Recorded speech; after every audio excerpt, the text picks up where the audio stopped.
I was just thinking, and it dawned upon me that Tomb Raider Remastered Trilogy is just around the corner, something like a few days away. So before the remasters are officially released, maybe we should do something. Something like brushing up the gaming skills so we can be ready to play them. And how do we do that? Well, I have an idea. Why don't I choose 5 levels to refresh our finger muscle memory? I have 5 levels that are just perfect for the occasion, to shatter your poor gamepads to smithereens. And yes, they all happen to be part of the insanely hard game that is Tomb Raider 3. If I can beat them, then I'm ready for any contingency, right? Here we go. 5th on this list is Temple Ruins. The first reason why I think this level deserves to be on this top 5 list is because it's only the 2nd level in the game and the difficulty almost skyrockets in comparison to the first level, the jungle. It's just insane how quickly the game becomes so punishing. It's like the jungle level is a breeze, and then the game decides that, oh, you have fun? Well, too soon, Junior, I'm gonna fuck you up. Occasional stumbles across stupid poisonous snakes are not something to worry about. I mean, you can see why. I'm slightly prepared. Just slightly. Actually, this waterfall section is very pretty to look at and easy to conquer, but as soon as you crawl into this godforsaken hole to reach the actual temple ruins themselves, this is where the fun begins. When you're greeted with this 6-handed Shiva statue that, oh look, comes to life to slice you into nice steaks with these 6 big scimitars, you will know that the shit has hit the fan. Luckily, I'm so armed, so let's blow this stupid walking statue to pieces. In essence, we need to get a total of 5 Ganesha keys in order to pass this level, but the search for them is gonna be the pain in the ass, especially the first 2 keys. To kick things off, there's this occasional avoidance of underwater poisonous darts coupled with the collapsible ceiling rocks. When you climb up this platforming section, this stupid snake over there just must be in the way. Unfortunately, as soon as you land, there's a great chance that the snake will bite you and poison you. So, healing is a must. But never let your guard down, since the game just loves to throw some random boulders at you every chance it gets. Don't believe me? Just check this out. Check that stupid boulder dropping by and squatting me like it's nothing.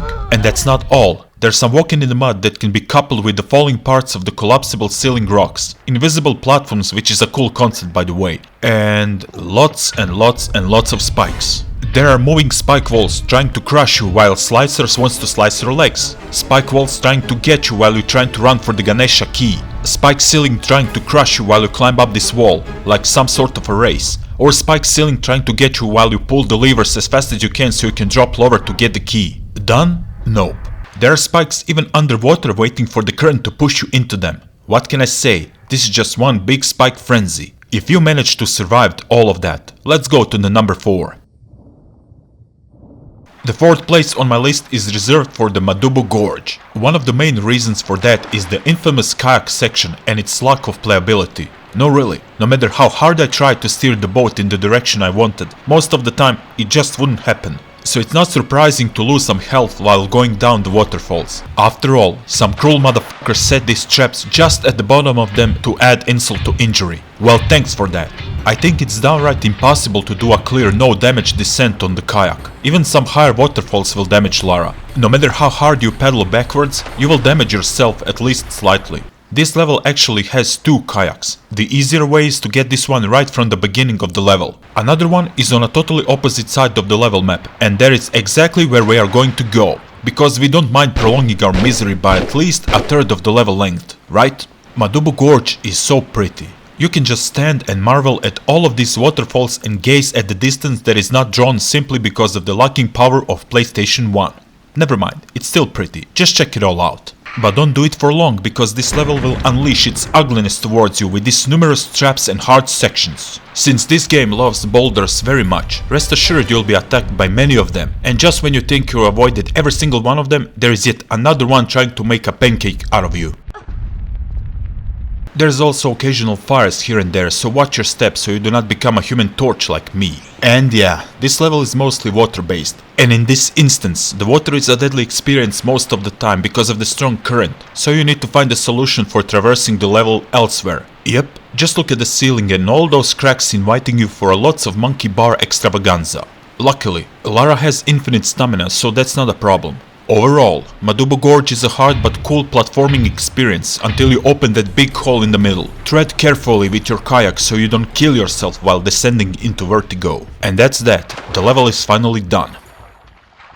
To be honest, I could have put all of the London levels except Sofia Electrocution episode on the list, and I wouldn't be wrong at all. They are hard as a 9-inch nailed snail to whatever that needs to be nailed. But since I decided to choose only 5 levels, I'm afraid I have to narrow my choice a bit. So, the third place would be dedicated to this god-awful abandoned railway station maze that will give every unsuspecting player a painful experience that they won't soon forget. Oh yes, we're talking about Aldwych. This is where core design lunacy shifted into 6th gear and stomped the pedal to the metal quite hard if you ask me. So, what in particular makes this level so hard? First of all, it acts as a big dark maze. Believe me, you will wander around spending flares and spending a big chunk of time before realizing that you forgot some obscure button or lever or crucial item that is hidden God knows where. Obvious traps consist of a sudden arrival of subway wagons trying to kill you as you sprint to reach the crevices like this one. These are downright scary.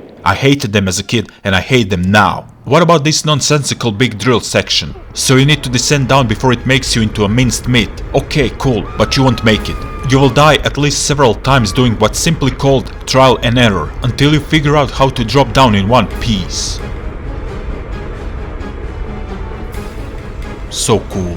What about this coin? Looks like you need to spend it somewhere, but where? This game is famous for giving you absolutely no hints or indication on where to spend it. Turns out you need to check these ticket booths, and only one of them is operational. What if you check some of them but not the right one, and come to the conclusion that maybe it's not them, and then you spend another decade wandering around looking for a solution? So fucking obscure this is. Without a strategy guide, this is downright impossible to figure out on your own. But if you want to disprove me and tell me that you did it on your own, well, you're a god tier player, what can I say? Anyways, to prolong the misery, here is the maze section with doors you need to open in some kind of an order to pass through to reach this Illuminati room. If you manage to collect 2 Solomon keys along the way, using them will grant you the access to this little room to collect this mallet. There's also yet another item that you will never acquire on your own. Why is that? Because this level is cryptic as hell, that's why. This purple curtain seems to be slightly longer than the rest, and that should give you an indication that something is behind it. You would think that you would need to pull some kind of a lever to move the curtain,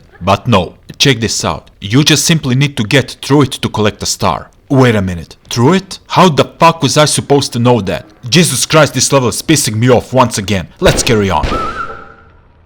Now that's just great. Another London level that has made it to the list. Well now, what can you do but to spill some verbal frustrations? So, in the second place on this list, we have Lud's Gate. I was often contemplating which level to consider to be the hardest of the two, this one or the Aldwych. After many years and judging by this list obviously, I consider Lud's Gate to be tougher of the two. Why is that so? Because you cannot kill this guard with the rocket launcher, that's why. Look at this. I can shoot rockets all I want, but he is invincible. Okay, he is not. Let's open the door and blow him up.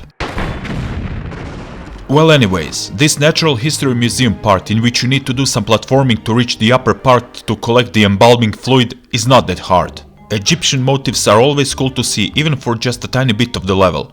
I've said it's not that hard? Well, not if you're not clumsy like me. Oops. Chilling on the Sphinx's head is cool, but I have a hard time coming down. Many death situations were happening here. Yes, I was stupid here, I'm sorry. Should we consider it hard?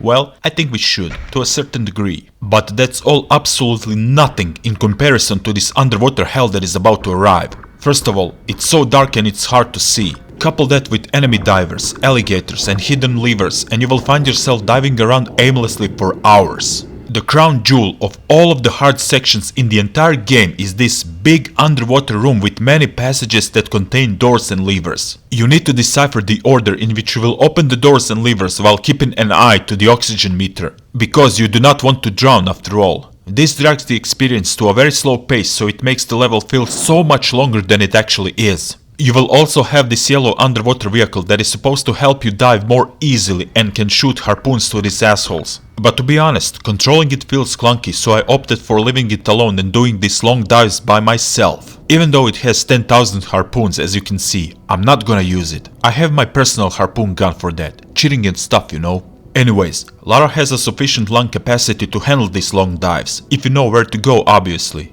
If you don't know, well, tough luck my friend. You are going to die!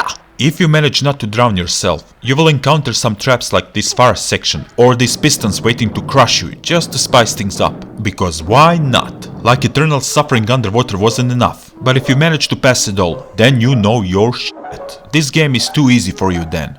Okay, let's go to the final one.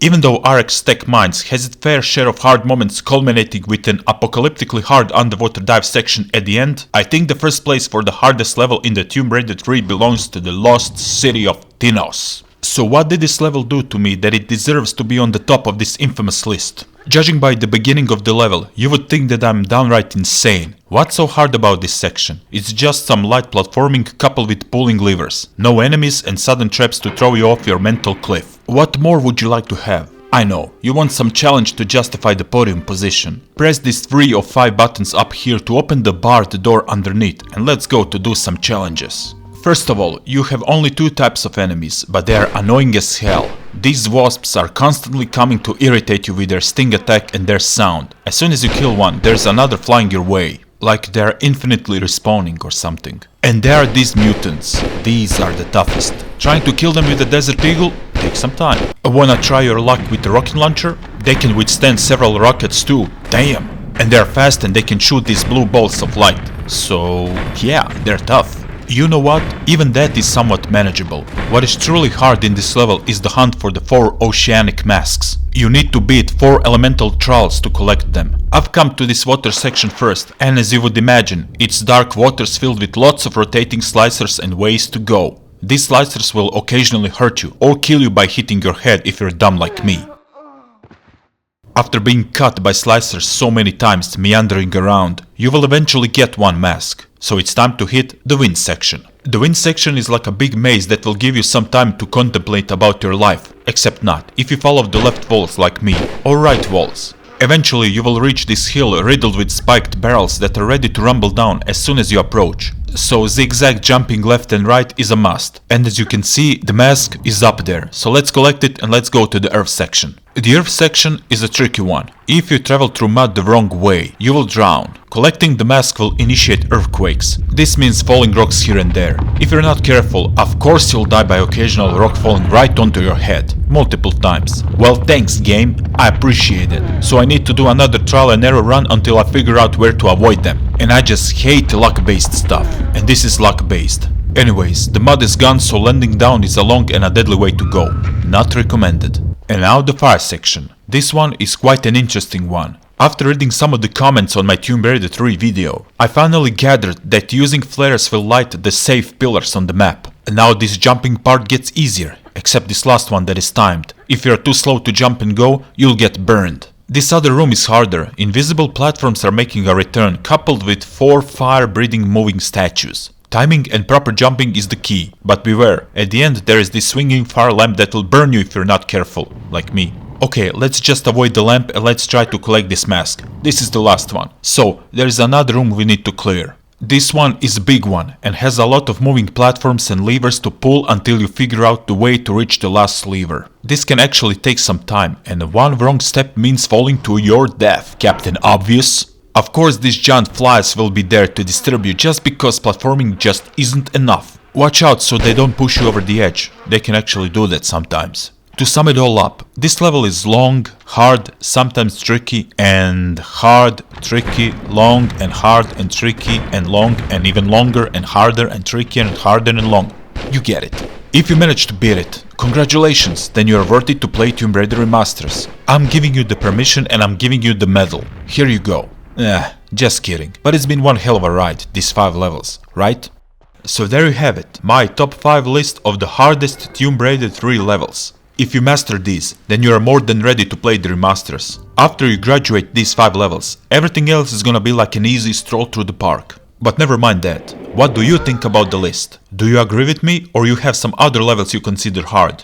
If you do, please type them in the comments. I'd like to see your lists. And I hope you enjoyed this video. Give it a like and sub for more content in a similar fashion. I'd really appreciate that. And until next time, have a good one.